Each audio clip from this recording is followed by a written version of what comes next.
The moment I stepped into the courtroom, a hush fell over the room. My daughter Dawn shot me a disdainful look and whispered something cruel to her husband, Dave. They were so sure they had me cornered, ready to have a judge declare their 69-year-old mother senile and strip me of my home. But then the judge looked up.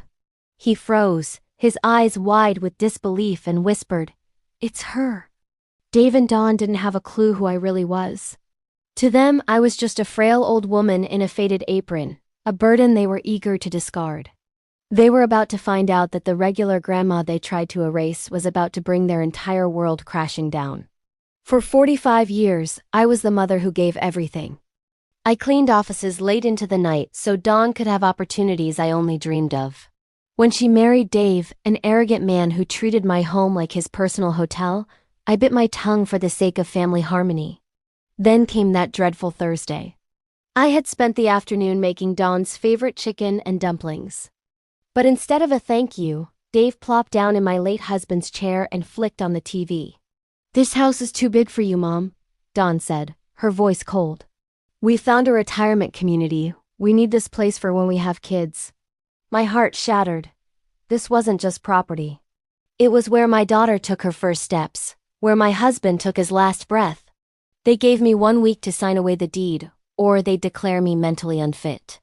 That night, surrounded by boxes Dawn had already started packing, I stumbled upon a locked folder in my husband's desk. When I finally pried it open, my world turned upside down. My husband wasn't just a modest employee. He was a silent visionary. For decades, he had been strategically investing in stocks and real estate. I wasn't a poor widow. I was the sole heir to a vast empire. The biggest shock? He owned the very building where Dawn and Dave lived. Their rent was being deposited into an account I never knew existed. Tucked inside was a letter. "I never trusted Dave," it read. "If Dawn treats you with respect, she will be comfortable. If she tries to take advantage of you, you have the power to protect yourself." When the trial day arrived, Dave's lawyer painted me as a vengeful, senile woman. But the moment Judge David Morales saw me, the entire dynamic shifted. 30 years ago, I was a secretary who mentored him when he was just a struggling intern. I had defended him when others looked down on him. "There is no conflict of interest here," the judge declared, staring down and now trembling Dave. "There is only justice." Dave lost everything.